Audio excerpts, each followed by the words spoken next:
नमस्ते। कई माता पिता का प्रश्न होता है कि नवजात शिशु को बच्चों को पूरे दिन मार्केट में मिलने वाला डायपर पहनाना सही है ना। पूरे दिन बच्चे को मार्केट में मिलने वाला डायपर पहनाना नहीं चाहिए, क्योंकि ये डायपर कुछ नहीं, एक प्लास्टिक में भरा हुआ कॉटन का मटेरियल है। ये डायपर पूरे दिन अगर पहनाया जाए तो बच्चे को एक तो तीन तीन एरिया होते हैं बच्चे के डायपर के अंदर, फीमेल में, लड़कियों में, और जो लड़के होते हैं उनमें दो एरिया होते हैं डायपर के अंदर।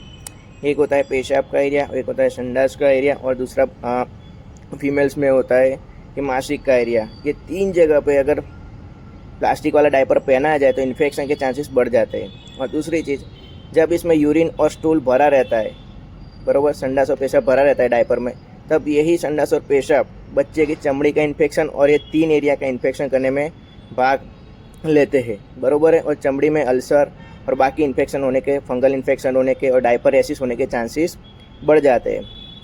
तभी तो ये मार्केट में मिलने वाले प्लास्टिक वाले डायपर से अच्छे जो पारंपरिक, जो कॉटन के कपड़ों के, जो बाड़ियोतिया कहते हैं, पोतिया कहते हैं या लुंगी कहते हैं, वो बच्चों को पहनाना सही है। क्योंकि उसमें पता चलता है कि बच्चा कब संडास करता है, पेशाब करता है, तो तुरंत ही वो बदल दिए जाते हैं। तो बच्चे को जो डायपर एसिस होते हैं, फंगल इन्फेक्शन होते हैं और बाकी के जो बैक्टीरियल इन्फेक्शन होते हैं चमड़ी के, और बाकी के जो तीन एरिया बताए वहाँ के इन्फेक्शन होने के चांसेस कम हो जाते हैं। तो ये जो मार्केट में अपना डायपर नहीं पहनाना ऐसा नहीं कहता, पर जब कहीं बाहर गए हो, बरोबर, रात को मम्मी को कंटिन्यूस सोना हो, बरोबर है, मम्मी को डिस्टर्ब ना होना, तब ये अल्टरनेटिव सब्सटीट्यूट के लिए एक ऑप्शन है।